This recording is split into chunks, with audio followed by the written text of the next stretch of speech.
Probably take a minute here to talk about what Arn Anderson describes as the carpenters of the business. Many wrote that guys like Dave Finlay and Jerry Flynn and Yuji Nagata were giving Goldberg his best matches, even described as hot matches. And this is a guy who is very green and very early in his career, and just, his knowledge of professional wrestling. Tony, why do you think in an era today where so many fans are quote unquote smart, that the importance of this carpenter role is somehow lost on them?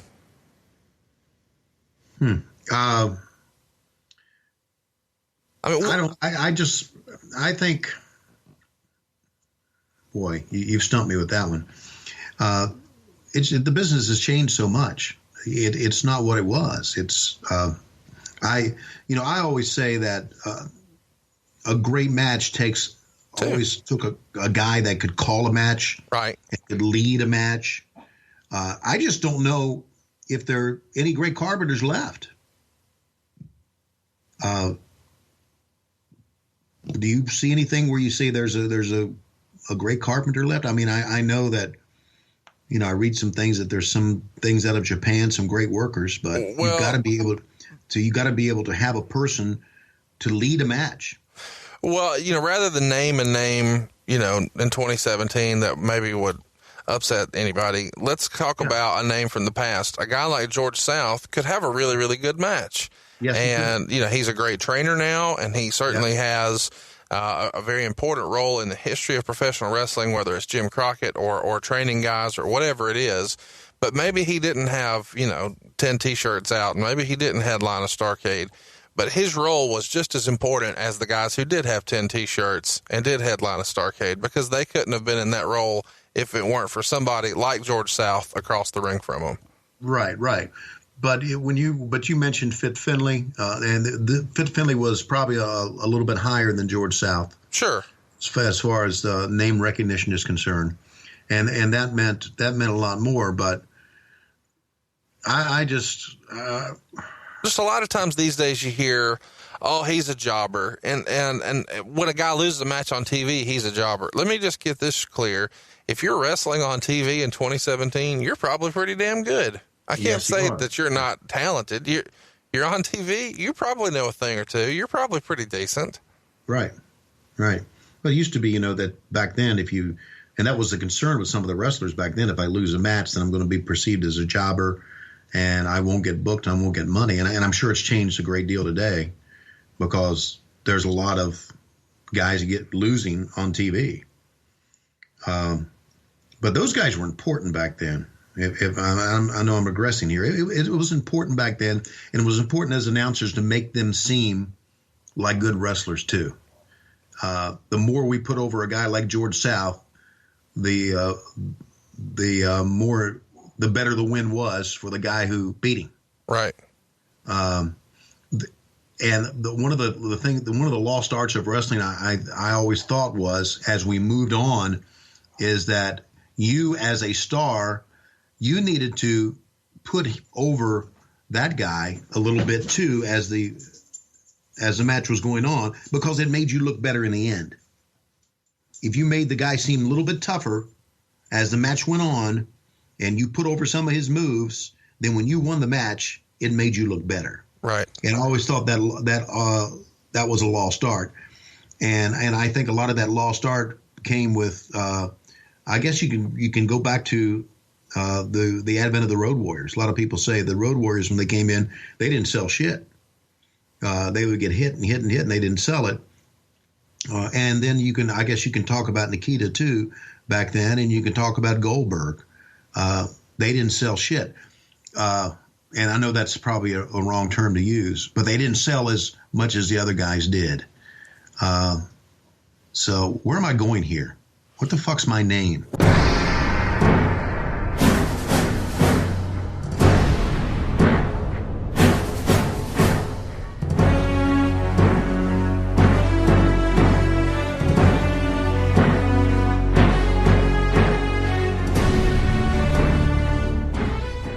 Spring of '98 in WCW was just a giant clusterfuck. I don't know of another way to describe really? it.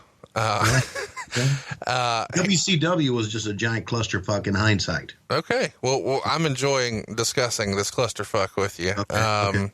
This is Clusterfuck Monday. Good to have you with us. Okay. Absolutely. Hit the subscribe button. Tell your friends all about it.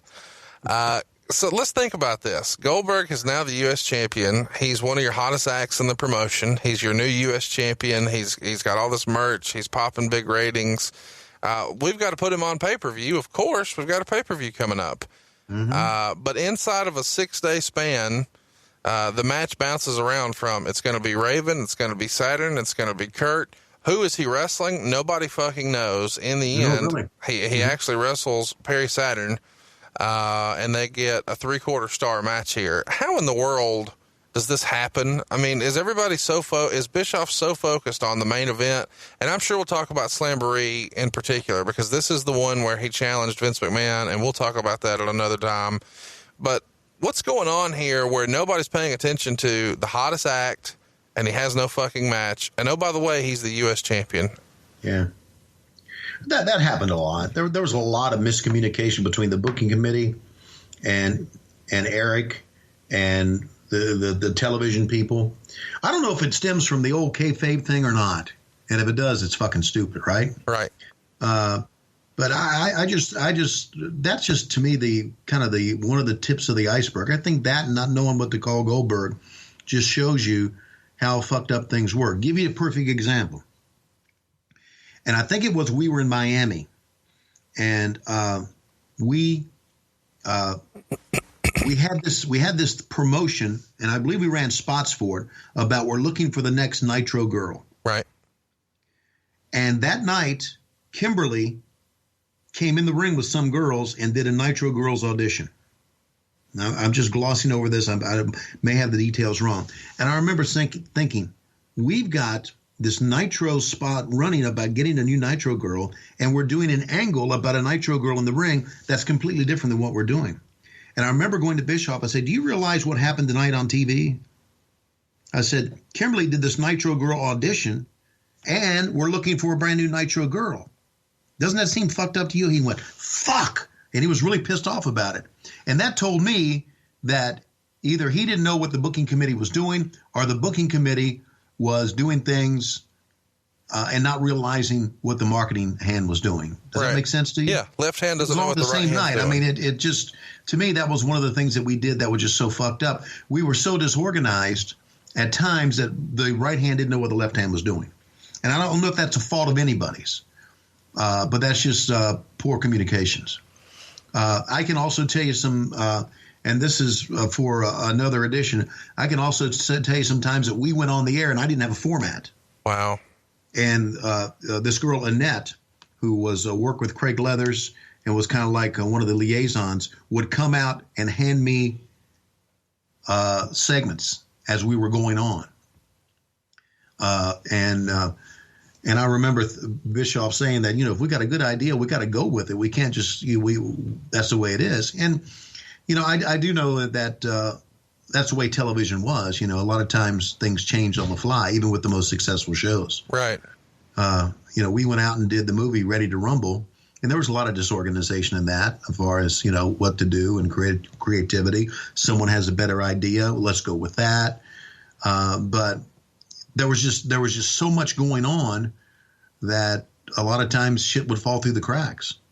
And I really think that Goldberg was the epitome of that. He was so good and such a big star. They didn't know what to call him. They were behind on the merchandise.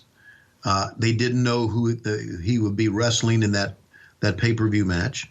I think that was the epitome of it. Here we had our biggest star, and a lot of times we dropped the ball on what to do. Something I don't think Vince and them would have done in the WWE.